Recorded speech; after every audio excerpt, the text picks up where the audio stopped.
I now give the floor to the representative of the Russian Federation. Mr. President,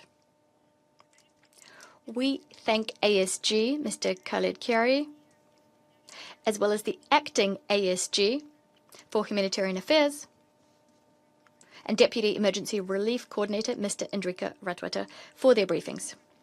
The problem raised by the Permanent Representative of Yemen in his 6th July letter is a symptom of the unresolved conflict in Yemen.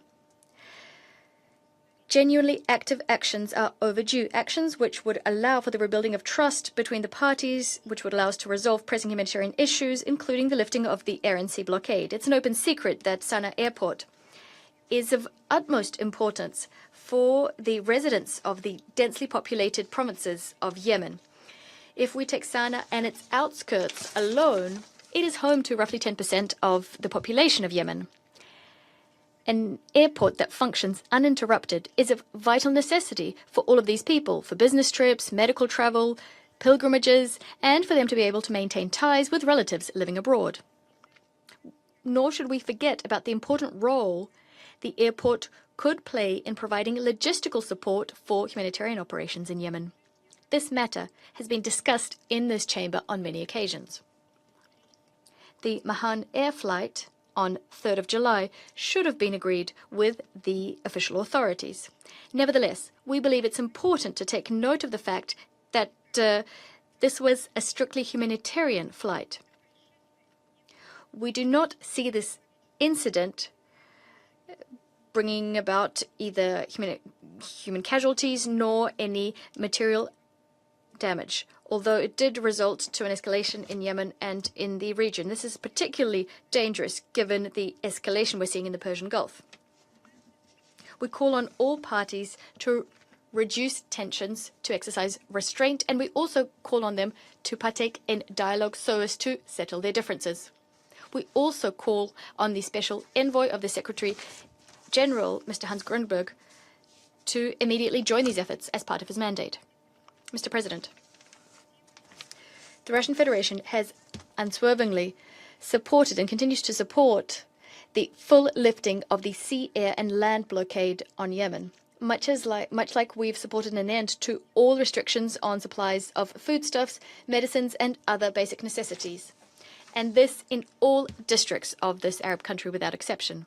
This is necessary, inter alia, to improve the disastrous humanitarian situation in Yemen, which is already being complicated due to the outbreaks of hunger as well as infectious disease epidemics. And this against the backdrop of the dearth of basic necessities and the fact that the national health system is teetering on the brink of collapse. The situation is exacerbated by the hitherto unresolved issue of the detention of UN and humanitarian workers. Almost 20 million people in Yemen require humanitarian assistance to be provided on a depoliticized and non-discriminatory basis. Mr. President, the chronically unresolved nature of the Yemeni crisis, now well into its second decade, is fertile ground for such problem situations arising. It heightens the risks of escalation on land and in the air, something we're seeing today. We call on all parties to recognize this and, going forward, to abstain from any unilateral steps which could result in the uncontrolled collapse of the situation, not just in Yemen, but in the Middle East as a whole, and this especially given the escalation we've seen over the last few months.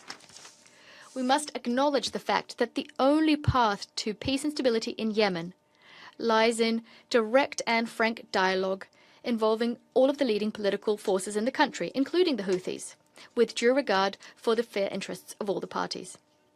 We underscore that what is long overdue is the intensification of mediation under UN auspices, led by Special Envoy Hans Grunberg, and with the active participation of the vast number of Yemen's neighbors, including Saudi Arabia and Iran.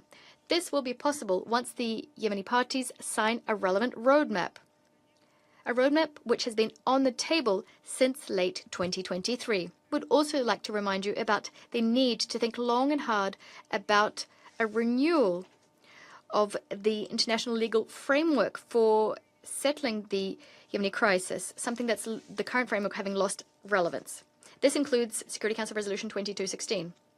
We underscore our commitment to the sovereignty, independence, and territorial integrity of Yemen. Mr. President, without a doubt, we must factor in the broader regional context. We'd like to underscore the fact that there is no other game in town. There is only the political and diplomatic path towards the settlement of the escalation prompted by the US and Israeli aggression against Iran. We hope that negotiations will continue building on agreements entered into by Washington and Tehran with the assistance of Pakistan, Qatar, and other countries in the region as part of the Islamabad Memorandum. We call on Security Council members to concentrate on creating conditions conducive to diplomatic efforts, as well as to abstain from making any sudden moves, as well as from issuing assessments that are not objective. I thank you.